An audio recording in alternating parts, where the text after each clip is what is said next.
Question number 7, Peseta Sam Lotu-Iiga. Thank you, Mr Speaker. My question is to the Minister of Housing.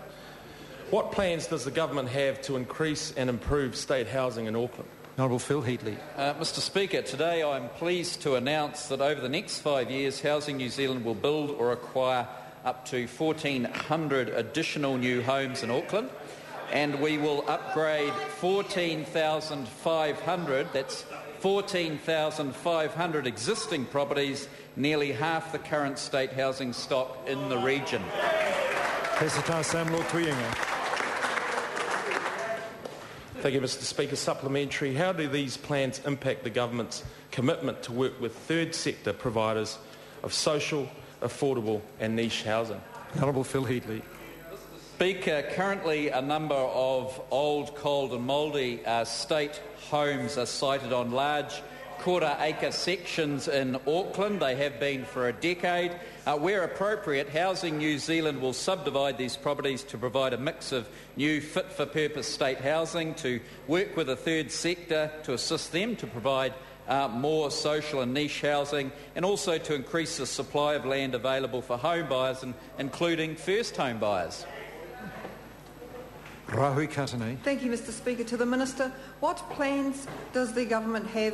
What plans has the government made to invest in more four-bedroom houses to better reflect the demographic being served in Auckland, which includes more larger Māori and Pacific Island whānau? Honourable Phil Heatley. Mr Speaker, the state housing stock is overwhelmingly made up of three-bedroom homes, the wrong size to meet current need, as the member points out, which is basically 1- and 2-bedroom homes for people who are living alone, but also 4 or more bedroom homes for large Māori and Pacific families. Housing New Zealand will be building and acquiring homes of those size, absolutely, and I've asked the Social Housing Unit to partner with iwi and other third sector providers to provide adequately sized social housing across New Zealand and, of course, across Auckland. Moana Maki. Supplementary to the Minister, when he talks about community housing organisations taking over social housing from Housing New Zealand, and in the case of the Tamaki Transformation Project, providing 50% of the social housing as opposed to Housing New Zealand having the other 50%, will those community housing organisations be given the funding for the income-related rent subsidy so that the tenants in those properties don't see their rents going up as he pushes them from a Housing New Zealand property where they only pay 25% of their income to a community housing sector property where they cannot afford to provide that same level of subsidy? The Honourable Phil Heatley. Mr Speaker, I'd never said a bunch of those things. What I said is, like in Tamaki, where there's large quarter-acre sections, we will subdivide, building new state houses perhaps on one half of the section and selling the other half to a community housing organisation or a first home buyer to raise funds, is what I said. On the issue of income-related rents, we have said to social housing providers that we do not intend to transfer income-related rents to them at this time. That's something that we may consider at a later date. I'd be interested to see, if Labor do that, where they're going to get the money from. Question. Carol Beaumont, supplementary question. Thank you, Mr Speaker.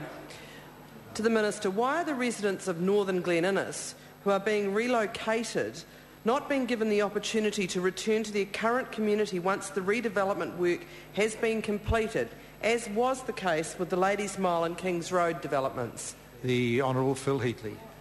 Mr Speaker, could I ask the member to repeat the question? If the Minister didn't hear the question, if Carol Beaumont would please repeat it. Why are the residents of Northern Glen Innes who are being relocated, who are to be relocated, not being given the opportunity to return to their current community once the redevelopment work has been completed, as was the case with Ladies Mile and Kings Road developments? The Honourable Phil Heatley. Mr Speaker, it's usual across New Zealand when there is a state housing development, and it's happened over a number of years, although under the previous government there was very little redevelopment. But certainly the option is often given to tenants to either move into alternative state housing permanently or relocate back. Often they want to go to where they've been relocated because they've settled. Sometimes when they see the new state houses they want to move back into there. Usually there's a bunch of options, and I would expect that would happen in this case. Question number 8, Grant Robertson. Here, Mr Speaker.